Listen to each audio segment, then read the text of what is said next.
On in, Virginia Republican Congressman Bob Good. He was supporting, Congressman, as you know, you were supporting the Florida Governor Ron DeSantis. After he dropped out last night, you endorsed Donald Trump. You, for the audience at home who doesn't know, are the head of the House Freedom Caucus, influential conservative group here in Washington. So when you do something like that, as you know, it makes news. Thank you for being back here on the Hill. I want to ask you, though, you said this about Governor DeSantis early last year. You said, quote, if Governor DeSantis runs for president, he will win. Congressman, how'd you get that so wrong, and what surprised you about Donald Trump's strength? Well, President Trump is the most popular Republican president in history. I think he's the best president of my lifetime. Certainly, support for him has grown. Momentum has grown. The country and the Republican base has rallied around him. No one has done a better job of making President Trump more popular than Joe Biden has. There's no one who's not worse off in the country than they were 3 years ago. Everyone is hungry to return back to the policies that gave us energy independence, that gave us record low inflation, record low interest rates, the strongest military in the world that no one wanted to challenge. He didn't get us into a foreign conflict, the first president not to do that in many decades. A president who had the economy going strong, the nation was strong, and that's all been lost and squandered by this president that we have now.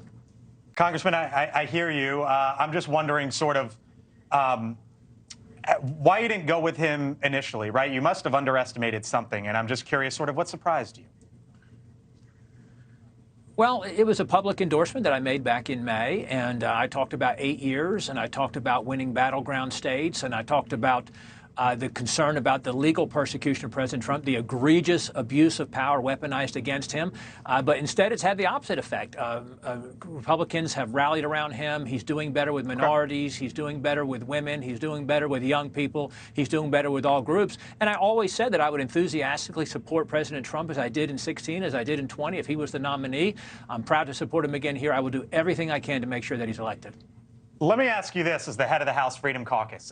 If there is a President Nikki Haley, on a policy front, is she aligned with conservatives in Washington like yourself? Well, the Freedom Caucus, and I didn't have a chance to serve with President Trump in his first term. I didn't get into Congress until 2020. I thought I'd be serving with him in my first term. I look forward to serving with him in my third term. The Freedom Caucus were his greatest allies in the House. They're the ones who had his back. We're the disruptors in Congress, the way that he was a disruptor in the White House. But we certainly cannot suffer Nikki Haley as president. Yes, she would be better than Joe Biden. Anyone would be better than Joe Biden. But we need a true conservative, a courageous conservative. We don't go back to the Bush policies. So you don't find her to be a true conservative? When we're joining, I do not find her to be a true conservative. We don't need more Republicans in Washington who are going to join hands with Democrats and do what they want to do. That's why the approval rating is so low for Congress.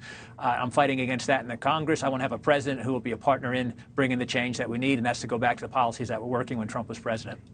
But before we go, Congressman, obviously there's a big border negotiation going on. No matter what state you go to and talk to Republicans, it is at the top of the list for the Republican Party. Donald Trump sent out a social media post in which he basically said that Mike Johnson, the House Speaker, should take an all-or-nothing approach. I do not think we should do a border deal at all unless we get everything needed to shut down, as he put it, the invasion on the southern border. Should Mike Johnson, as you see it, take an all-or-nothing approach, as Donald Trump sort of outlined there?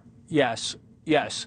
Yes, absolutely. It's not just the most important issue for Republicans. It's the most important issue for voters and for Americans. We are literally paying billions of dollars to facilitate a border invasion. It's on purpose. This president is doing it intentionally. No president in the history of the country has ever done more harm intentionally to the United States than what he's done with this border. And the worst thing we could do is give the appearance of border security, give the appearance that we've done something with this terrible Mayorkas-Langford deal that's been reported. We haven't got final text on it yet, but that would give political cover to those who are literally facilitating the border invasion. That'd be worse than doing nothing.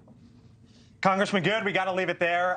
Again, appreciate you coming back here on the Hill, as always. Congressman Bob Good, Republican from Virginia, head of the House Freedom Caucus. Thank you, sir. Thank you.